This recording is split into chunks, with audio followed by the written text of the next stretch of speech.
What's up, Firo fam? It's Louis here, and we're looking at the 4 hour time frame. Of course, on Firo, we have lost the one at $4.78. So technically speaking, we are in a target to that 1618 at $3.73. If you watched yesterday's update on Firo, you would know why this purple line is here. This is a larger 0618. If we go to the daily time frame, this is basically where we want to hold. I think I measured it from the complete low down here to the complete top. Now, of course, it looks like I don't have them on the exact points, but if we go to the 4 hour time frame, this is the exact low and this is the exact high. I don't know why on the higher time frames it said we went higher and lower, but these are the exact bottoms and tops of the the bottom and the top of the bull market. So when we've measured this retracement, it's telling us that we should come down to the 0618. As long as we hold that, we should start heading back up, and we started to see that earlier on in the year. Of course, we've dumped down now, and it looks like that we might even retest that again now. Of course, that's a negative. The more times that something's retested, the weaker it gets. Understand that point completely. But yeah, every time we have come down to here, we have got bounces. Of course, lots of fake outs in and around this area over here. But yeah, we need to hold $3.86, which is in line with our 1618 at $3.73. This is the area that we must see hold. You can see that we're in some sort of descending channel. If you don't want to call it a falling wedge, let's just call it a descending channel. I know that some people in the comments were like, I don't like the falling wedge because of its reliability, but the thing is, none of the patterns are reliable, you know what I mean? They all have a chance of breaking the opposite way. So there's obviously some patterns that have higher probabilities of going the correct way than others, but for me, I've been using falling wedges and rising wedges for so long now. I do trust them. So of course, if it does break below, it doesn't mean that the falling wedge is wrong. It just means on this occasion the bears were stronger than the bulls and support couldn't hold, basically, and we lost structural support. So we need to go and see where the next swing low is to see where we're gonna go to, and that's why I think that this would hold, basically, because it's a previous swing low. This is actually lining up with that 1414, so could even draw a bigger box now. Yeah, let's do that. Yeah, so yeah, that's our support. So yeah, as long as we're above $3.73, we should be good for continuation to the upside. Of course, lose down, you got further targets to the downside. I don't know if I'd want to. Yeah, it's just negative, isn't it? It's coming back to the lowest lows of the bear market lows, and of course, always negative. But look, if Bitcoin was to change, this will soon change very quickly. Like as always said, the charts can look absolutely trash, like poo, guys. They can look like poo. They can look like no way. How can I imagine? I can't imagine this ever going back up again. This is what the chart is here to make you think.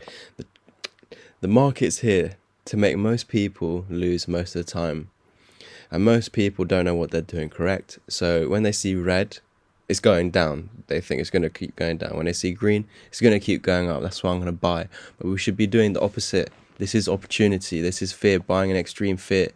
The best opportunity to get the most gains out of, you know what I mean? You got so much more room for gains when you're buying lower than buying higher. So this is technically why I do think that Firo is okay, no matter how bad the chart looks. Because previously, back in July, I'm not going to lie to you guys, I've been in VeChain since 1 cent and I've been holding nasty dips, okay? So that's why I'm not too worried about Firo. Of course, Firo is nowhere near as big as VeChain, so we need to take that into consideration. Firo is a micro cap, so we must remember that. But for VeChain, I've held 60, 80, 85% dips without selling, and it's come back, you know what I mean? Go check out what VeChain has done since March 2020. It's had some nasty dips, and I've just been holding it ever since because I have conviction in what I've bought. I know what it's doing. It's one of the only coins doing what it's doing, trying to sort out this shitty supply chain that we have in this world. But look, Firo, of course, like the other sectors of crypto took over the privacy bit this year. That's why we haven't seen the privacy coins do so much this bull run. But for me, the coins that haven't pumped, like XRP, they're going to pump in the latter stage of the bull run. Like Polkadot. Polkadot never had a part 2 of the bull run. Only started kicking off in the second part. But then, of course, we started dipping down in October and September. September and August. So that's probably why we haven't seen them have their chance. Also, coins like VeChain and XRP, they haven't even broken their highs, their local highs from earlier on in the year. Just like Firo didn't even manage to break its highs from earlier in the year. This is still what these coins need to do. Now, of course, yes, you've lost this low, $5, very negative, because that was an amazing support area that we were calling out for, and other significant crypto Twitters like Marta as well, saying that $5 was a nice level to get some buys. Now, of course, no one can predict the capitulation, but now that it's happened, we can give you targets to the downside. We were all expecting this to be a nice double bottom. It could still be with a massive lower low, but I wouldn't say that it is, to be honest, guys. I'd say that we are now in a target to the 1618, and the only way to invalidate this target down here is now to bounce off either the 1.272 or the 1414. These are our only chances to invalidate this target, basically. Until then, we're now going to that, technically speaking. Yes, you're holding that. Are we holding that? No, we did close below it, so you technically have put, obviously lower lows of the bodies a long while back, but lower lows lower than this wick point now. So yeah, true lower lows. Now this is our next point that we must hold above. That's that 1414. So I wouldn't mind a wick down, but we kind of want to close above that 1414. But just knowing how cryptos work, it's going to close below the 1414, of course. And because the alts can look worse than what Bitcoin can, it doesn't matter, because obviously, as we've said again in the past, like VeChain, XRP, they like doing double bottoms with the second leg being a lower low, just like this double bottom over here, second leg being a lower low. So this could potentially be a second leg with a lower low. This is what potentially anyway. But yeah, literally, that we just need to relax. We need to just let the market do its thing. I won't be selling. I've told you that multiple times. I just won't be selling. I'm just going to let this play out its own course. Because, like, again, earlier on in the year, where were we? Where were we in July? $3. I'm telling you guys right now, I was not even looking once at the Firo chart. I'm not going to lie to you guys. I was not looking once at Firo. I was not looking, obviously, a few times at VeChain during the July dip, May, June, July. But the only coin that matters, and the only coin I was truly keeping an eye on, is Bitcoin, because as long as Bitcoin's not losing structure, then it's a lifeline for the other coins, even though they look like they're going into hell, literally. The only coin that can save them all is Bitcoin, and it always does, as history repeats.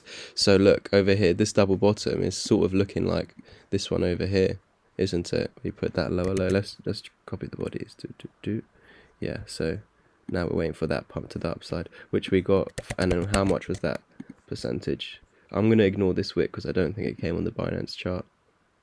Yeah, 193% afterwards. So imagine we get 193% move from the 1618, let's say. Yeah, so we'll get a nice pump to about $10.88. Well, of course, then you'd start retracing, most likely to $6.50 for continuation. But yeah, work to do now, we know what to do. Obviously, get back above 5 for invalidation, / the 1 for invalidation of further downside, or until then, we're basically in a target to that 1618 inside of this descending channel, or falling wedge with the target back up, or $6 when we break back up. Let's go to 4 hour. I think it's actually $6.50. Yeah, $6.50. Perfect, guys. I hope you enjoyed today's update. Please subscribe and comment what you think is going to happen next with Firo. Are we going to go to the 1618 or pump back up? Again, if we pump, it's because of Bitcoin. So let's keep an eye on Bitcoin, because again, guys, it's the only chart that matters. I'll catch you guys in the next one. And as always, peace.